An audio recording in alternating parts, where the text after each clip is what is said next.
This video is sponsored by Squarespace. It's funny how the hero never loses his shine. Hercules could butcher his wife and children to death, but blood on his hands never tainted his heroism. Piratical Odysseus can massacre hundreds, if not thousands of innocents, men, women and children over 20 years, cheat on his wife and hang innocent young girls for sleeping with his enemies. But he goes on to make history as one of the greatest heroes in all mythology. But what happens when a woman, who played an essential role in one of the greatest mythological quests of all time, kills people? Do her heroic adventures and power to defeat monsters and save the day protect her heroic status? Or does she become cast in literature as evil, villainous, a monster for all eternity? Well, this, dear listener, is the story of Medea, the sorceress who was exploited, mistreated, tossed aside, despite her magnificent powers that were critical to the hero's quest. Without her, the so-called heroes would have completely failed. But her story, unlike their stories, is marked by the blood on her hands. Since her earliest appearances in Greek myth, Medea was a cunning worker of magic, and a figure of Hecate more than anything else. Like other heroes of Greek mythology, Medea never had an issue with killing to achieve her goals. The wildness of her violence is equal to that of the Homeric heroes of the Iliad, particularly that of Achilles, and her wit and cunning is very Odyssean in nature. However, Medea is fundamentally at odds with what it was to be a 5th century woman. A peaceful wife, a mother, and a mistress of the home. Her violent, heroic energy and strength had no place in a woman's body, and for that, her reputation was smeared for thousands of years. She was cast into the shadows of myth as an evil, heartless woman, undeserving of heroic status, despite all she'd accomplished. To hear of the heroine's journey, we must first take a look at Apollonius Rhodius's Argonautica. The story, the Muse Areto tells us, is of how Jason brought back the Golden Fleece, all thanks to the aid he received from Medea and her powerful love for him. The two met in Colchis, where Medea was a priestess and her father was the king. Jason's quest was the typical self-motivated one of Greek mythology. He had come for the Golden Fleece, which he would exchange to take his rightful place as the heir of the throne in Iolcus.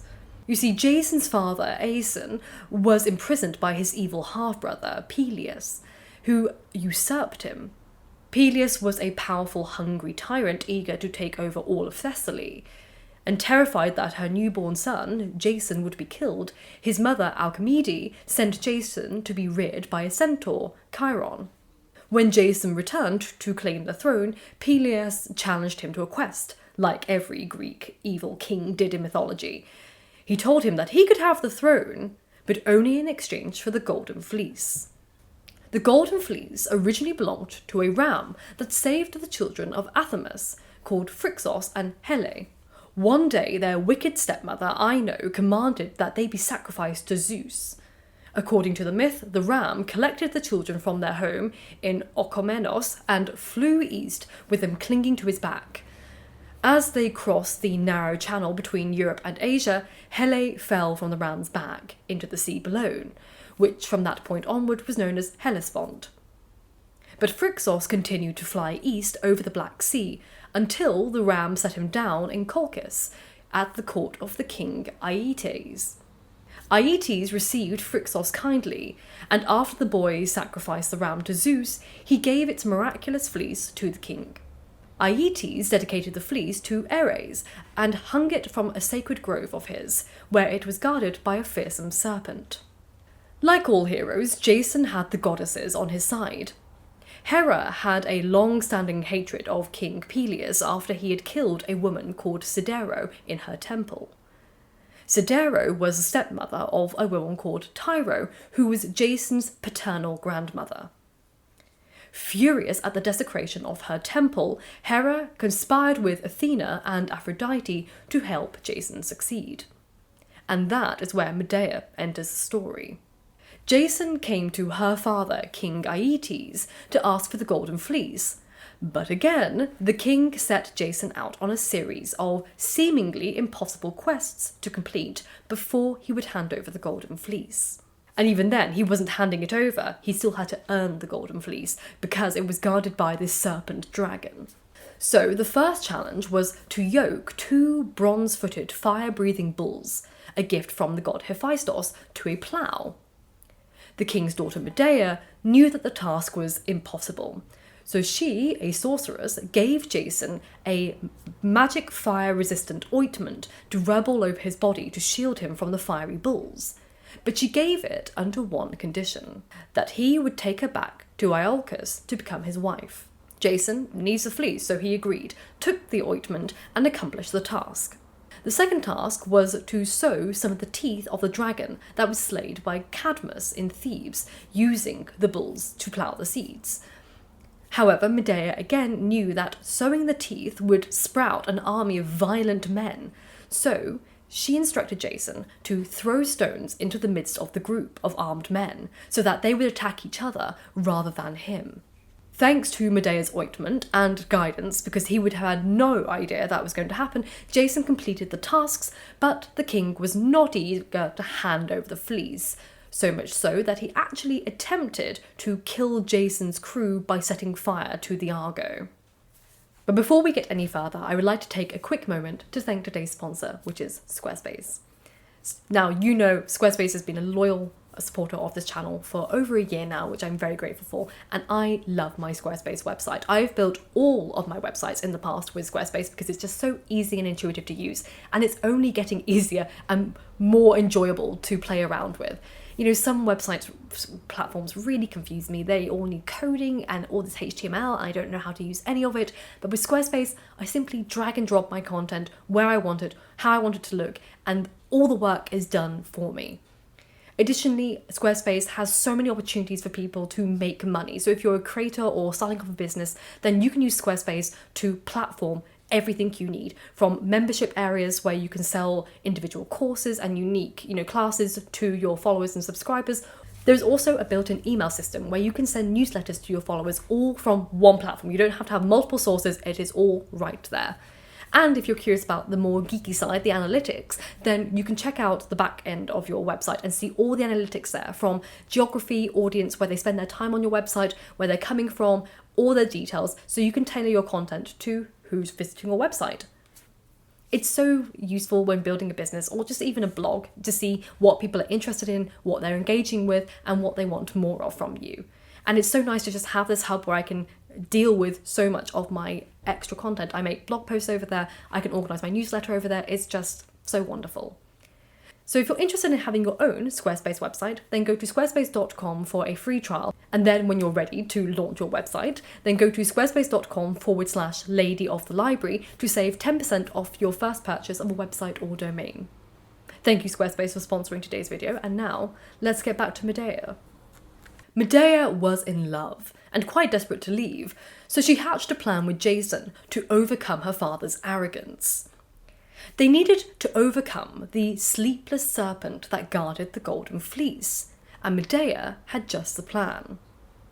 She sang a powerful melody, drawing on the magical aid of Zeus and Persephone.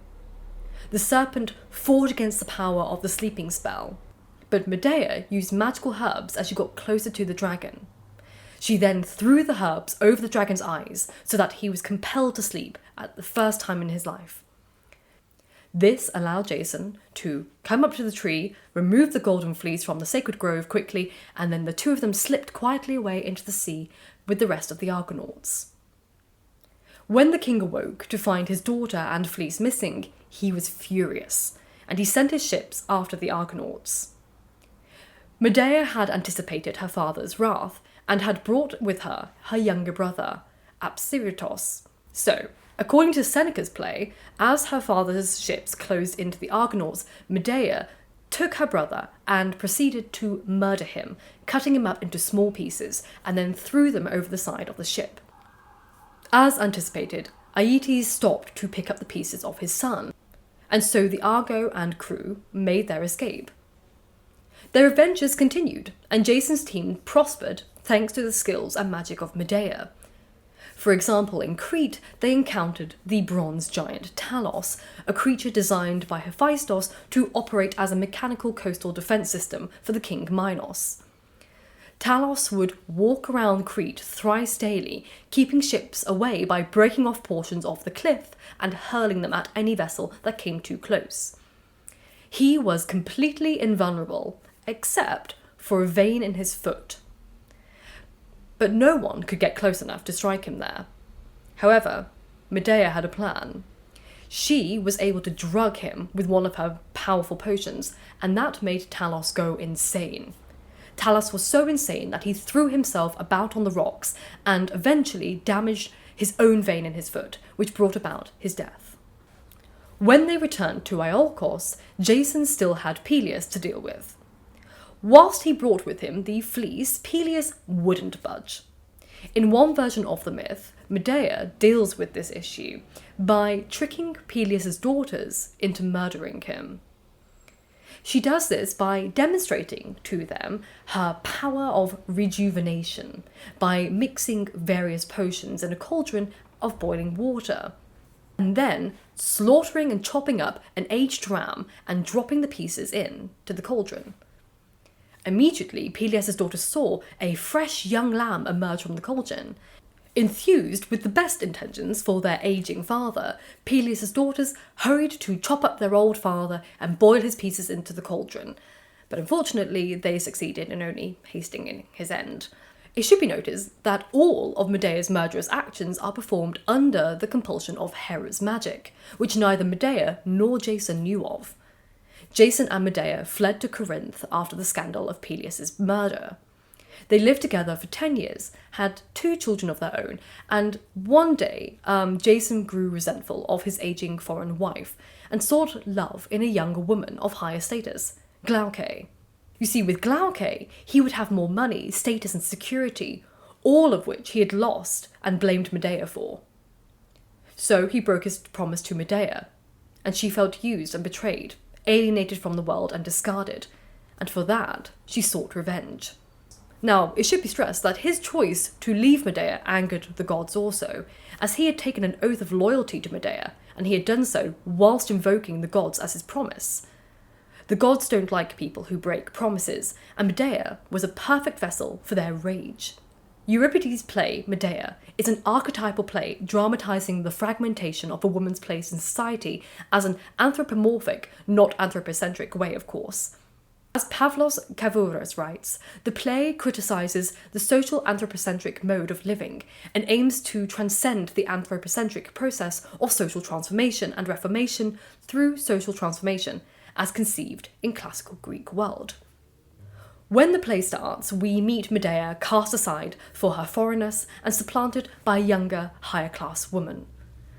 The Medea at the beginning of the play is one in a calm state of grief, reflecting on all the societal disadvantages women struggle with in the world. But soon, her mind turns to revenge, thanks to the gods, and she plans to make fools of everyone who wronged her. She, very much like Odysseus, is a cunning tactician, but unlike Odysseus, she doesn't require the help of the gods to put it all together her scheme as much. If anything, she's slightly more dangerous than sly Odysseus himself. Her power comes entirely from within. She doesn't need external forces to intervene, really. So her motive for vengeance is more justifiable than any other Greek hero's story in mythology. There is nothing trivial or petty about her rage, and the gods had possessed her once before, and they could do so again. She was as much a vessel for their rage as her own. Jason witnessed firsthand how far Medea could go to protect him and help him succeed. She sacrificed her family for him in the same way many men in the Iliad sacrificed their daughters to the gods for the betterment of their army. She was the only reason Peleus was removed from the throne, and she was the only reason that he could yoke the bulls, and the only reason that he wasn't butchered to death by the sprouting army from the dragon's teeth in Colchis, and the only reason that he could get the Golden Fleece because she was the one that put it to sleep, and the only reason that he wasn't destroyed by the giant Talos by being obliterated with his crew and ship with one of the bulges that he threw at him. And after all that, he abandoned her, broke away their family, took her children from her to be raised by another woman, and cast her from the world, homeless and without any prospects. And she wasn't going to let him live the life that he hoped for. Comforting her children in Euripides' play, she asked them to deliver a present to their new mother. It was a beautiful robe as a wedding gift. But the robe was covered in poison on the inside. When Glauce put the dress on, she was burned alive. Glauce's father attempted to save her, but the contact with the poison also killed him. Now this is where Medea's myth varies wildly, depending on the version you read. In one version, Medea's children are actually killed by the Corinthians for her murder of Glauce and her father. In another version, she decides to avenge Jason by eradicating his whole bloodline and killing their children. The final version, and the most famous, which is Euripides' play, details how Medea is pressured to leave the city by the king. Therefore, Medea chooses to murder her children as a mercy killing, because she believes that their death is better than the slavery and wanderings of exile that they will be forced into being her children. The last Jason sees of Medea is her riding on a chariot pulled by dragons, which was sent to her by her grandfather, Helios. She flies to Athens, where she marries King Aegeus, the father of Theseus, and has a son with him, not Theseus. Though Medea and Theseus do interact, you see, Theseus one day returns to his father. Medea immediately recognises Theseus and is terrified that he will take away her son's rights to the throne. So Medea tries to trick Aegeus into killing his son. In one version of the story, Medea has Aegeus send Theseus against the monstrous bull of the marathon, hoping that the bull would gorge him to death, but Theseus succeeds. In another version, Medea told Aegeus that Theseus was actually a threat, and then she poisoned his food. But just as Theseus was about to consume the poison, Aegeus recognised him by the sword that he was carrying. Aegeus immediately stops Theseus from taking the poison, and he sends Medea off into exile for a final time. What happened to Medea after this is abstract and largely untold. In some accounts, she took Medus, the son which she had with Aegeus, to the Asian steppes. There, Medus, or Midas, becomes a great conqueror and founds a kingdom, which he names Medea, after himself and his mother. In another account, Medea went back to Colchis. There, she learned that her father, Aeetes, had been disposed by his brother Perseus. And Medea, or Midas in some versions, kills Perseus and restores Aeetes to the throne. There are other sightings of Medea in mythology. In one story, she actually ends up in Italy, where she teaches the Merubians how to charm snakes. In another, Medea visits Absorus, a town on the eastern coast of the Black Sea, where her brother Absiritus had been buried.